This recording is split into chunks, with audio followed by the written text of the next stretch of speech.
All right. Peace, and blessings. Haki, I'm here, the Success Scholar. Thank you for tuning in. Hope you all are well.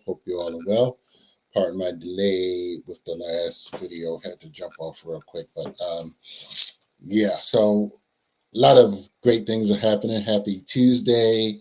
It's Tuesday, 11 o'clock.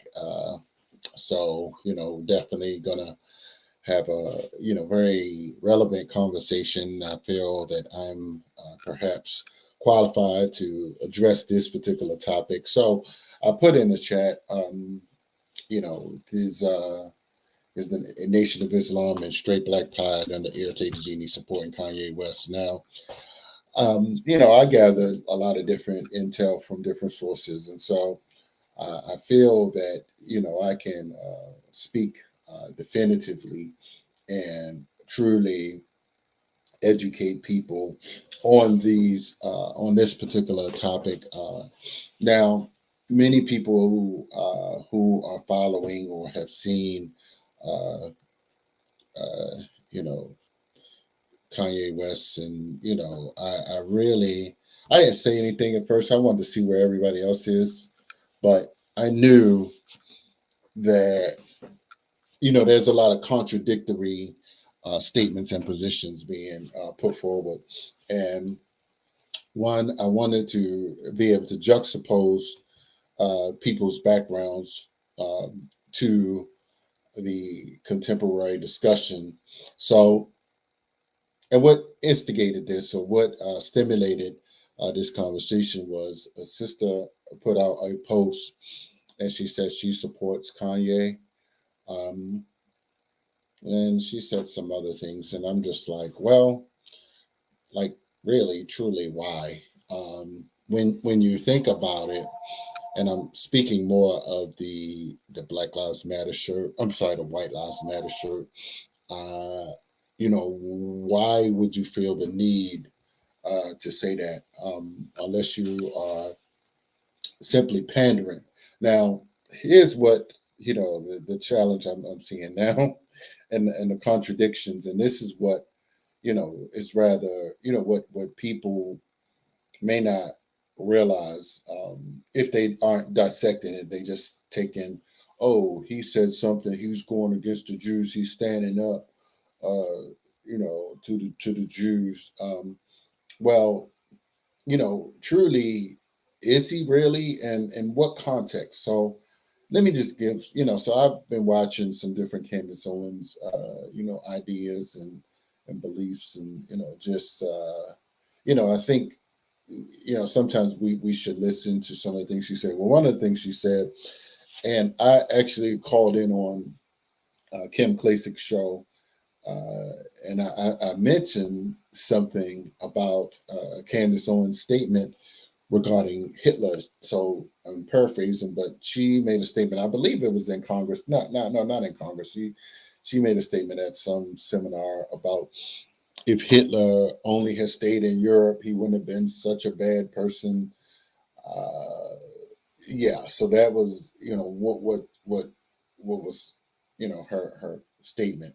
So with that being said, here's my understanding. Now, there are definitely some anti-Semitic, well, they call it anti-Semitic, or anti-white Jewish rhetoric floating in the alt-right movements. And I've read several books on this, and really dissected it. I used to go on, like, the Stormfront web page and see. Now, these are some of the more extreme radical white nationalists. These are these are not even Republicans. These are the alt, not even the alt right. I mean, they're the alt right and the neo Nazis, and there's a small subsection, for instance, that they want a white nation. They want a separate nation. They want white civil rights.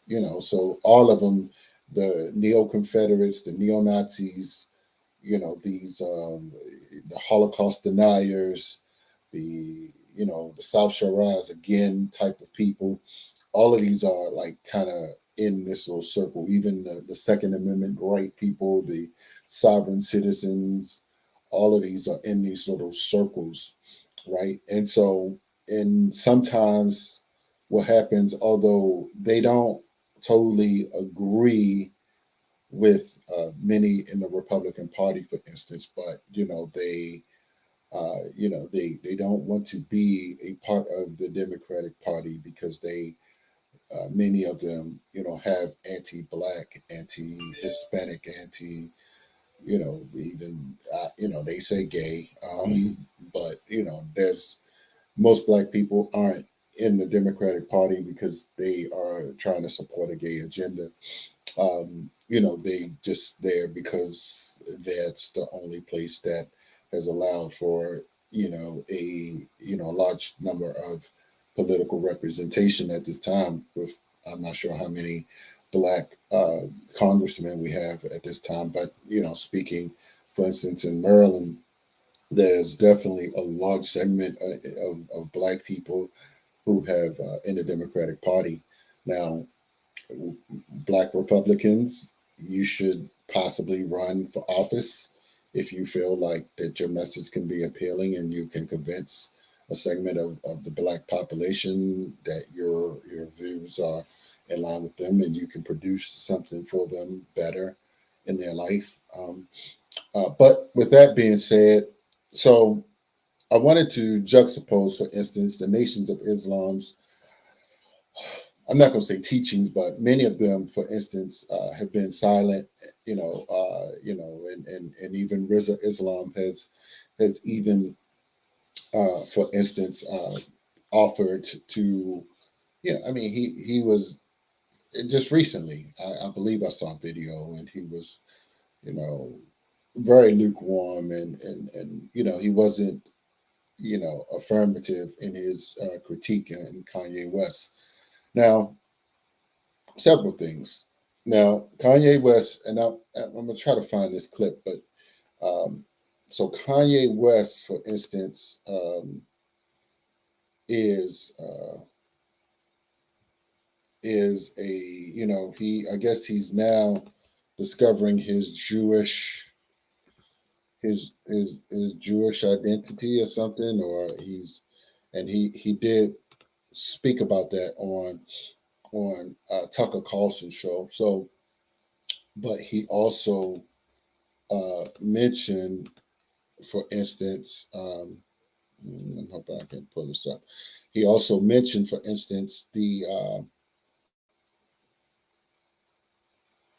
"We the Black Jew" type of quote. We black people are the 12 tribes. So he has been partially digging in that. And what's interesting, I was looking like last night. I was searching around on Facebook. So some of the Black Hebrew Israelites are sort of endorsing Kanye just because he said we are the original Israelites or something. I mean, as if somehow him, endorsing that means that it's going to create like a type of movement where all black people are just going to say we are the original 12 tribes, and you know many of us going to be running flocking to the street corners, yelling at people through a megaphone, and calling black women sluts like some of the Hebrew Israelites actually do. So I'm not sure if that's actually going to happen. But what I want to first say to the black Hebrew Israelites, for instance, um, how are you going to embrace Kwame? I'm sorry, not Kwame Brown, but they are both alike. But Kanye West, for instance, when he, for instance, and you notice for a fact because many of you preach against intermixing of the seed or something, and with what you would might be possibly called an Edomite. So it's don't mix your seed with Edomite. They refer to European women, white women, as Edomites, and they don't say that they are white people. They say that they are Edomites. So they use the Bible in that context. So whatever you want to describe his check your email. You know, you just want to tell me to come somewhere. Um, whatever there's, whenever there's a level of disunity, for instance, we have to, ask questions of, why there's this disunity. Now, speaking of Kanye, and understandably, not that he just like was with, or you know, married into a family. For instance, he didn't just marry the woman; he had like four children with a woman. Now, so here's the thing for Black women that are supporting Kanye. Um, he doesn't really like you that much. Um, so like you should really feel a certain way. And I'm not sure. I'm not gonna say he doesn't like his mother, but how some people that talk about these issues, they say that he doesn't like his mother. I'm not gonna say that. He just wanted to connect to Caucasian women, and have children by him, so that his $2 billion, $3 billion, whatever he's worth, can go to his wife and or his ex-wife and or their children once it's gone. So you're not getting anything of it, Nation of Islam or Straight Back Pod or the other sister, and none of your people will get any of his wealth. So don't be disillusioned. He may not come back for you. He may not be interested in um, and coming back to be with you, or anything, or because he might consider you a thing too that looks like you. So let's just be real, about that. Let's not get confused about how ethnically centered he is, and why, out of all the people that you uphold, many people doing tremendous work. And yes, let me go back. He did do some things during the Black Lives Matter. I know he paid for some funerals or some other things, but all of it was just attention seeking. I believe all of it was just attention seeking and trying to stay relevant out here. Um, he buried, like, some of the people who got killed by police. So that brings up the another interesting dynamic. So I hit the Hebrew Israelites up, with their contradictions, and they're grasping at anything that they think would bring some little attention to them. So now let's deal with the Nation of Islam now, and I have certainly you know here's the secret relationship between blacks and Jews. I can't say I've read the whole thing. I've read through chapters. I can't, I didn't want to dig that deep because I want to be practical, but I definitely attempt, to get a good working overview of what these scholars in the NOI, the study group. I'm sorry, it's not made up of a study group. It's called their executive board or something that created this book. So blacks and Jews in the Jim Crow South, Jewish political power in the apartheid South, 40 acres in the Jews, hairs of slavery farm. All about the Benjamin ex-slaves meets Jewish merchants, Jews and black labor, Jews lynching, and the Ku Klux Klan. Forward and afterward. I'm sorry. So I would say I do understand some of the things now. And let me just, pivot into the straight back pot. Now, Irritated Genie created this book, and he just went hard. And this is a recent book, and he just says Jews are the problem. Now, he says World War II, COVID, media censorship, food shortage, economic collapse, abortion, mass miscegenation, race mixing, globalism, inflation, gas prices, normalization of pedophilia, pornography, feminism, lesbianism, homosexuality, opioid crisis, black genocide. So for instance, and let me just say that these two groups, the Stray Black Plot and the Nation of Islam, do not like totally agree on everything. For instance, I mean, matter of fact, Mr. Ayo Kamathi, Irritated Genie, and you can Google Irritated Genie, and you can Google the Nation of Islam if you, I mean, but I didn't feel like people need to know, or people didn't know who the Nation of Islam was. But I would say you could get a good understanding. But I would say that Irritated Genie didn't.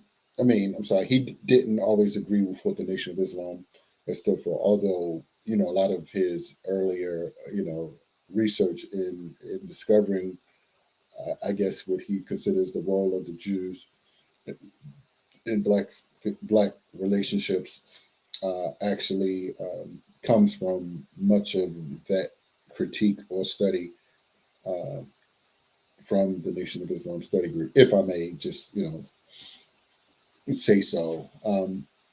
But here's the thing. And so why I had to mention those two, because they, for instance, influenced this particular sister, that posted, "I support you, Kanye." Now, what are you supporting? Are you supporting him wearing the Confederate flag? Are you supporting him saying slavery was a choice? Slavery is a choice or was a choice? Or are you supporting him saying, wearing the uh, White Lives Matter white T-shirt? So I'm just saying, what part do you support? Do you support him saying that Kwanzaa, and this was another clip.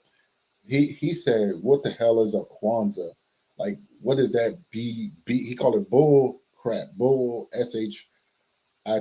So he disrespected Kwanzaa, but he calls himself a Jew. Or I don't know if he calls himself a Jew. He say, "We the original Jews, we the original Jews, or we the original 12 tribes." Now, so, and I'm just wondering, like, okay, what is up? Like, all right, where are you going to go with this? Because you only got a few places to go, because you aren't going to be as open, for instance, in your critique of Jewish people. He's definitely not going to do that. Um, uh, there's a price to pay, for instance, for one offering a detailed critique. Not just stopping at surface. I'm doing DEF CON, and but like even some of the things in this book. Will he like actually objectively, as a mature researcher or scholar, have discussions with these issues? So I think if he's mature and responsible, he would begin to have these conversations, so that he can articulate, well, why, for instance, do you feel that Jewish people, are, your adversaries, if you will, your enemies. So that if even if you do find that some have, been against you, I mean, have all of them, I'm sure, like that they're I mean, even Farrakhan would say that most wealthy white people, black people, have gotten there through Jewish people. I mean, I've heard, I'm paraphrasing him, but I know that he said something to that level. Now, I wanted to, really put some, now these are two different people and two different groups, but I wanted to juxtapose their analysis to Professor James Taylor and Dr. Umar Johnson. Now, Dr. Umar Johnson said that Kanye West is a disgrace. Now, Professor James Taylor at the University of San Francisco said that Kanye West is a clown. Now, both of these brothers have political science education. Now, I'm not necessarily sure. Well, I know Professor Taylor is very brilliant in his research, and he will read different things. So I know he's open to the understanding of the role of Jewish people and the interactions. He wrote a book on Black nationalism. I don't have it like here, but what I know, for instance, is that, he called him a clown, and Umar Johnson called it. Both of these have political science backgrounds. Uh, Now, Irritated Genie and the Nation of Islam, I don't know what their backgrounds is. I mean, and well, and he does put references in that book. But here's the thing: I'm just like, so does a little his targeting Jewish people and his teaming up with Fox News and Candace Owens, like, is this your king? Like, let me just dissect this to the Nation of Islam, to Straight Black Pride and Irritated Genie, and to the sister that posted, "I'm with Kanye because I like his music. I can go to the club." Because some of these people, that's following, for instance, Straight Black Pride and the Nation of Islam, you don't have to be that in depth of a scholar to quote them and share their posts.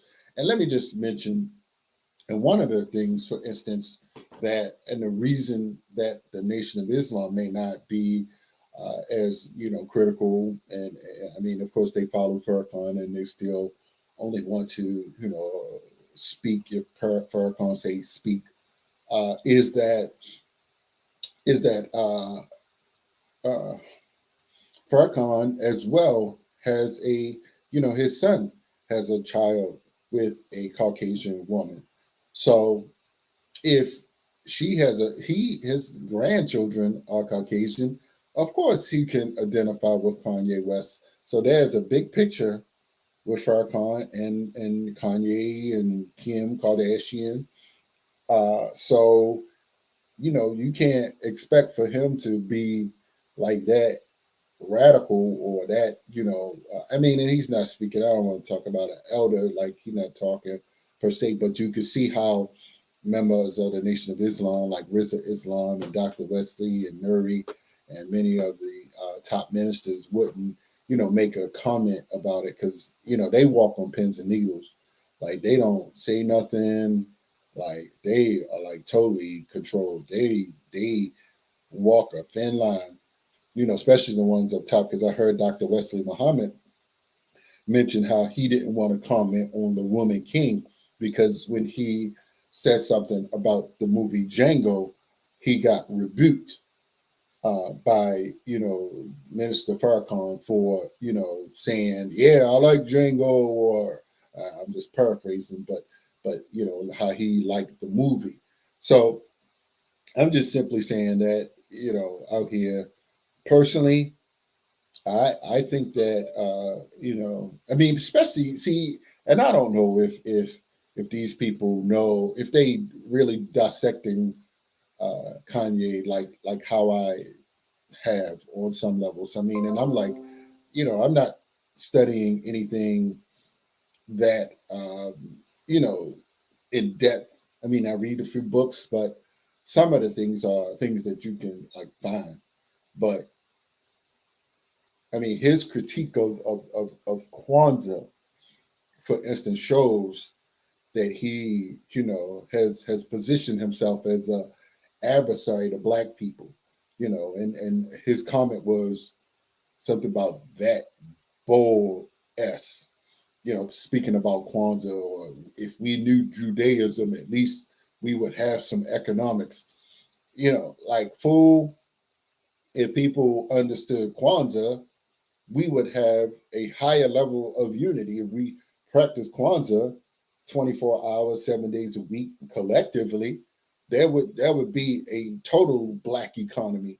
So, like, if you are ignorant about that, and the Nation of Islam won't say anything about it, and the Straight Black Pride won't say anything about it, and I don't even know if Umar I'm just saying, I'm going to simply say it because many people, they, people, these people who are in these different organizations, or they go to school for different things. They are in their little area of expertise, right? They not gonna go in debt and study Kwanzaa, for instance, in debt. Although, you know, 20 million black folks celebrated, and it's celebrated in many countries, even in South Africa, and several parts. We did the first Kwanzaa in Tanzania. No, no, we just had a discussion on Kwanzaa in Tanzania. I'm sorry, we weren't there during no Kwanzaa. So, but we're introducing that in to the East African community, and so with that being said, we are definitely looking forward to building more and more. So, um, yeah, so that's pretty much all I wanted to hit on, like why after the Confederate flag, the slavery was a choice. And let me just post this to this brother on my page. He's Huey P. Newton's son, apparently, allegedly. But he says something about slavery was a choice. Slavery, it was a choice. Well, let me just dissect this. So there's not much differences in terms of slavery and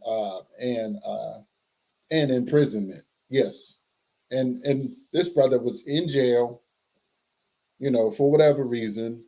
It's not my business to dissect why he was in jail, but my idea is, so he didn't answer me. He didn't ask me. I'm like, were you being in prison? Were you being incarcerated? Did you choose that? Did you choose to leave? Like, did you know what I'm saying? So when these Negroes, in their, you know, biased analysis, subjective analysis, when they making statements like, yeah, slavery was a choice, like you are being a coward and you don't wish to understand that people had power, they had physical threats, they had weapons, they had tools to keep you incarcerated. And eventually, people, they thought that they couldn't get away, they couldn't get free, like because they didn't have the knowledge or the education, and they were conditioned to see themselves as slaves. And so, eventually, and that's where I'm saying you can't trivialize. Yeah. Oh, thank you. Thank you. It can be for instrumental connection. Thank you, brother. Thank you, brother James. So you cannot trivialize how slaves felt, or that they saying, yeah, I'm gonna stay here. Well, yeah, some did say that, and some left. But to say that, oh, all of them chose to slave, you think being whipped, you know, being whipped when they ran away, getting their leg cut off, they didn't think that what would happen if they left. So it's very disrespectful. It's very disrespectful to our ancestors, and it's cowardly, and it's intellectual treason for these groups to just keep upholding him. And now he was recently at this Candace Owens. Let me play this. Oh, I forgot it. He was recently at this Candace Owens. Oh shoot, I can't find it, but she did her film on Black Lives Matter. Now, I don't know if some of these people have their, they upset with Black Lives Matter. Like I know Straight Back Pride with has a problem with Black Lives Matter, and the Nation of Islam hasn't, like, I don't think that they've like come out and condemned them or anything like that. Uh, so, but I don't know if that's like the angle to say, yeah, he targeting Black Lives Matter. But who is he targeting Black Lives Matter for? Right? If he's doing this to just like critique black people like Candace Owens does, she don't discriminate. She just say anybody that want any form of justice out of the system is like Black Lives Matter. She's so disconnected. She has a white husband.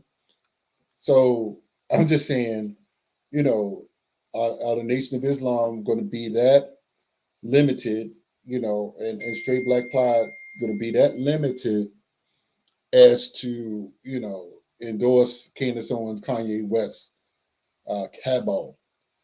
Are they going to join their movement, if you will, to capture a segment of the black population into nowhereness or nothingness, right? And this is not to suggest that everything that he says is wrong or whatever. I mean, if if he wants to go to war against, his baby mamas and his children, his and his grandchildren and the people that's going to inherit his wealth, then so be it, because that's ultimately what he's obviously saying, because he's not putting his real tangible wealth into the black community, and that go for many of the other ones that have children outside of a black woman.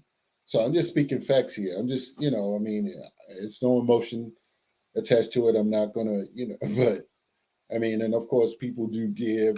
Of course, wealthy people can give, even if they do have, children with a Caucasian or other, group. I'm not like saying that at all. But what I'm saying is, when he lay down his eyes, all of his wealth is going to go somewhere else, and it's going to be a segregated, wealth transference, because there's no telling that, especially with him critiquing Kwanzaa like that. There's no other cultural force in black world. I mean, yes, the 2 days ago, yeah, 2 days ago, I participated in the Million Man March, but the Million Man March is not like a cultural movement of sorts, that encompasses the total well-being of the black community and the black world, like Kwanzaa does. So I'm just saying, if these people want to, minimize Kwanzaa because of Karenga, and I, have my critiques. I always say Karenga and us organization founded Kwanzaa, because they, when we talk of collectivity, he was just the mouthpiece for it. Uh, uh, but they can certainly do that, but don't allow for Kanye to be the parameter for the far right, the neo-Nazi, the the Holocaust deniers. You see what I'm saying? See, these people could go into, and not to. I mean, hey, I wasn't there, so I'm not going to speak on what happened during the Holocaust. You know, I'm not a scholar in that. I mean, that takes years of study, and you have to meet people that were actually there to hear. But I have heard different stories. So, but there are a lot of these neo-Nazi groups. They, like I heard Baba Lumumba say on a Carl Nelson show, they will kill you. They will kill you because you have black skin. These people want to kill you, literally, physically, while a liberal will let you live and just starve you to death or something. What I'm saying? I don't, so you just die slower. You just benign neglect. So I'm simply saying, eventually there needs to be some critical alternative thoughts going on. So thank Brother James Wilson for chiming in. I thank everybody for chiming in. Definitely subscribe, like, and share to my pages, my Instagram, my Facebook, of course, Hakish Kwame, or Raising Conscience and Capital, Raising Conscience and Capital on YouTube, and and uh, and my Twitter, Success Scholar One on Twitter, Success Scholar #1, just #1. All right, we out. Peace and blessings, everybody. Had to drop this. I'll be back. I'll be on a call tonight talking about Panama and the East African Chamber of Commerce, where I was, and the National Black Union newspaper is out. Get your hand on the baddest black paper out here. So, holla at the Success Scholar. Peace and blessings.